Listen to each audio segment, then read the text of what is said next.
There's a storm coming. You sound like you're looking forward to it. I'm adaptable. What are you? Gotham's reckoning. What we're constructing here is a very, very elemental conflict between good and evil. Why didn't you just kill me? Your punishment must be more severe. Did they kill him? I'm not sure. It's the true completion. I won't bury you. Buried enough members of the Wayne family. It takes everything to a whole new level. We were in this together, and then you were gone. It's a multi-layered story with massive amounts of action. The Batman has to come back. Chris was able to amp up the stakes for this last movie and really take it to places that I don't think anyone's expecting. What if he doesn't exist anymore? He must.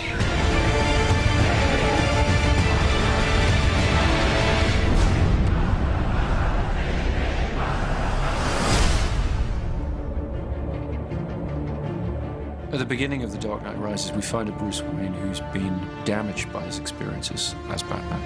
You are as precious to me as you were to your own mother and father.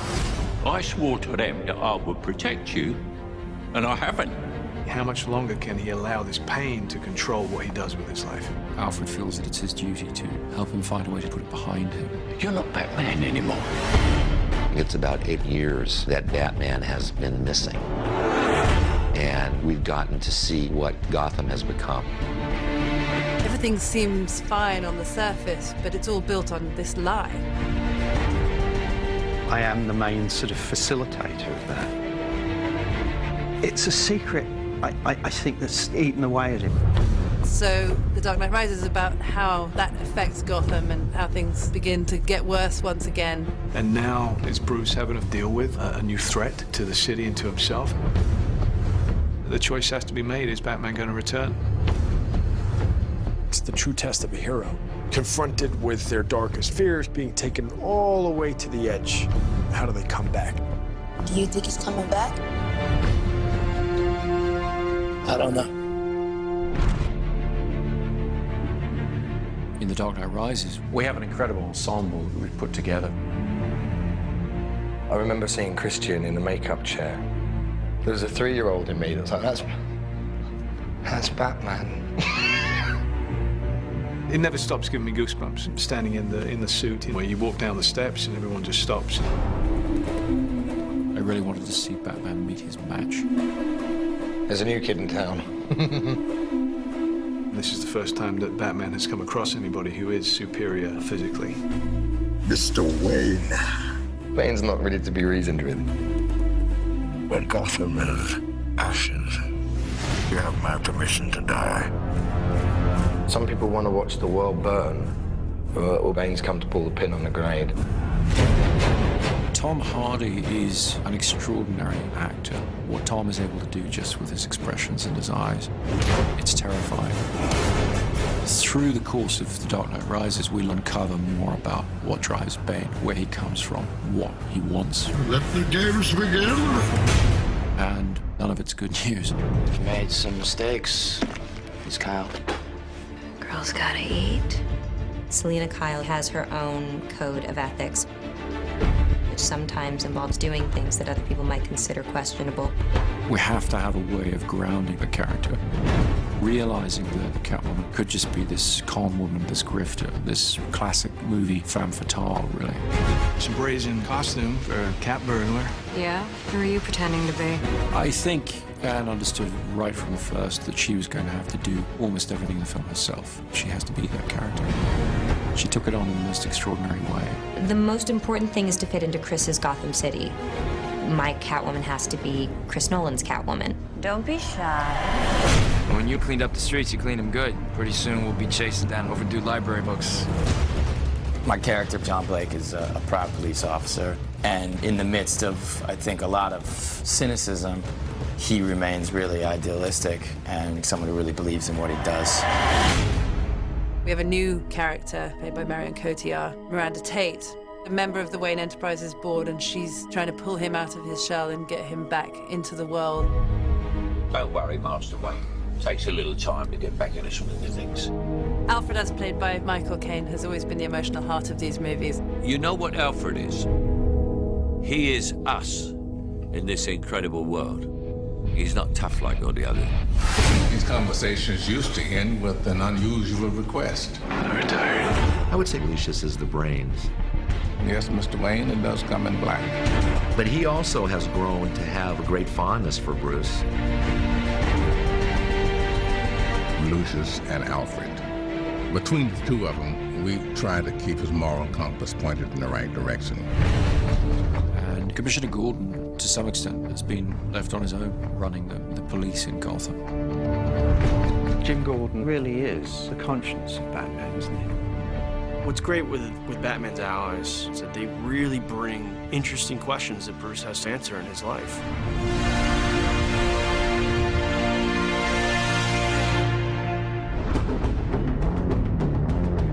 Chris has always had such a strong sense of spectacle, with this good human story to it as well.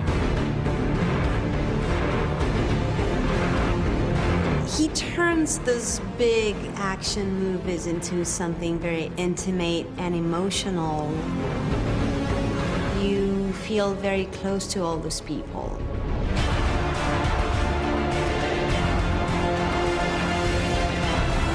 In every movie that Chris has made on the Dark Knight trilogy, he's been able to keep to great filmmaking in terms of the great characters and the great character arcs.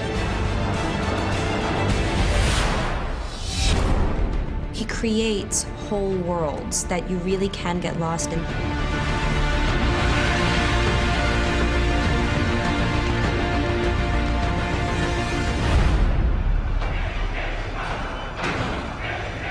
What does that mean? Rise. The Dark Knight Rises is certainly the biggest film that I've undertaken, by far. We really looked back to the silent era of motion pictures, when the image was paramount, when all you had was the scope and scale of a location, thousands of extras, that kind of thing. That's the kind of storytelling I was interested in exploring. Dark Knight Rises is about trying to get some of that romantic scale and modernism into it in a sort of epic way. We started the shoot in India, then we moved to the UK. After that, we went to Pittsburgh, Los Angeles, Manhattan. It's been relentless action from start to finish. We've expanded into the largest of genres, the war movie, the disaster film. They add scale, raising the stakes from a place where they were already extremely heightened. We do get a great kick out of doing this action work. To be in Inverness, Scotland, flying with a fuselage in an aircraft and 4 stuntmen hanging off an airplane. With Chris Nolan, as much as we can physically do inside of that lens is where he would like to go. We had them on the outside of the aircraft, shooting through the windows, and it was a big thing to come together. It has this wow factor. We're back at Carlington, which is this large hangar. You okay? Yep. A lot of the film takes place underground, so we've built a Gotham sewer system and we're pumping an enormous amount of water around it. We wanted to fulfill the promise of Batman Begins, which is that Wayne Manor will be rebuilt exactly as it was, but that the Batcave will be expanded and brought forward technologically. My mother warned me about getting into cars with strange men. This isn't a car. One of the biggest creations was the new flying vehicle, the Bat. It's a big insect. It's nearly 30 foot long and 17 foot wide. It needs to travel very fast up roads. It needs to climb up over buildings. Chris Corbould and Chris's designs are just phenomenal. It's a wonderful new gadget. We have a big stadium that we have to blow up. The Pittsburgh Steelers have kindly allowed us their stadium.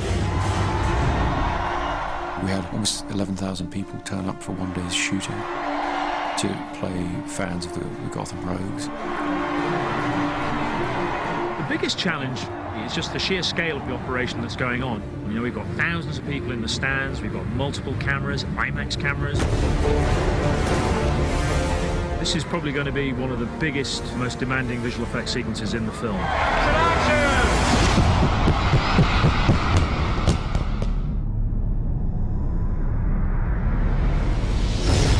We needed to up the scale of the city, and there's only one place that you can do that, and that's New York. In the Wall Street sequence, there's a big battle between the police and all the mercenaries. They've got something like 1,200 extras.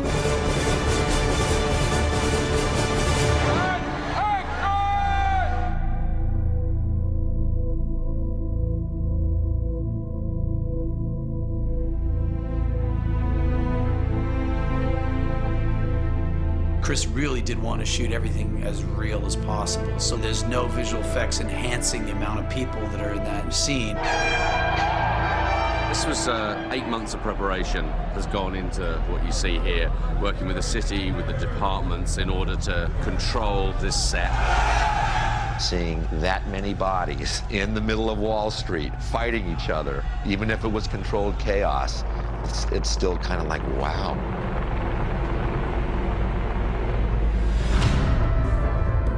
People of Gotham, we have not abandoned you. What does that mean? It means we're on our own. This is certainly the biggest movie that I've ever worked on. But then emotionally, it feels like something that a lot of people can tap into.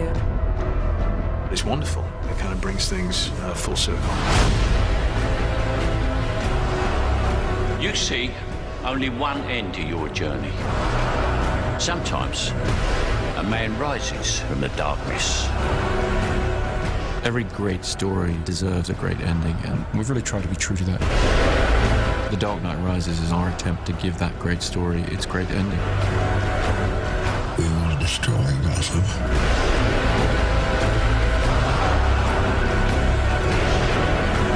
What now? War. You don't owe these people anymore. You've given them everything.